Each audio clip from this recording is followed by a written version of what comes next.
بسم الله الرحمن الرحيم. معكم اخوكم ابو فرج. في ناس اقدر اسميهم مثلا اغبياء او شنو، يعني ماني اعرف، قاعدين يحذرون من الايفون 7 واسبابهم كلها غبية وغير واضحة، وحق ناس يعني مو فاهمة شنو الجهاز نفسه.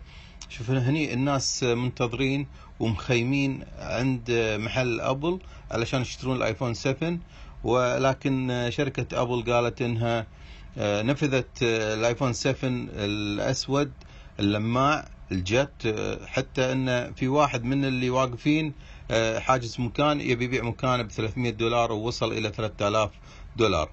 الايفون لما حذروا منه قالوا عن الماء، حتى حذرت ابل انك ما تسبح فيه، يعني الايفون مو للسباحه، وايضا حده متر، لو مثلا سقط معك فجاه ممكن تاخذه وما تشحنه، ايضا تخليه لكن ما يخترب بسرعه.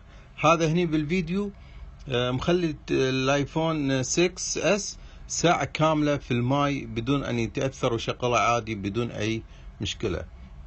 الايفون 7 الجديد خاصة اللي يقول لك انه في بصمات ما بصمات، هذا يعني شغلة غبية جدا. يعني عادي اي تليفون او اي جهاز او اي سطح ممكن يكون فيه بصمات. اخذ اللون الثاني اللي مطفي اللي ما فيه ممكن بصمات، يعني مو مشكلة او سبب تخليك انك تهرب من الايفون.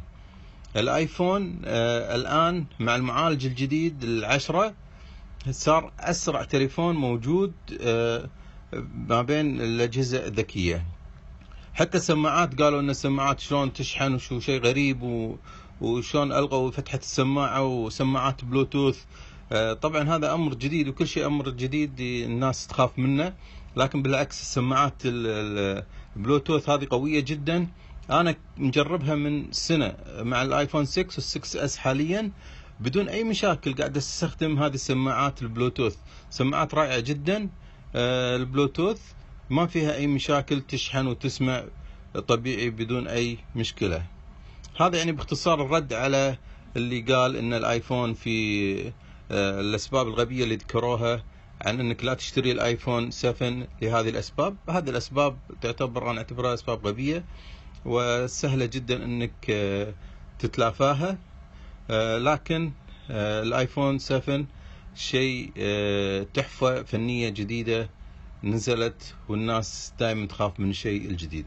ارجو ان هذا الفيديو عجبكم، لا تنسون اللايك والاشتراك في قناتي اذا كنت مو مشترك، واكتب رايك في الايفون الجديد في التعليقات تحت. السلام عليكم ورحمة الله وبركاته.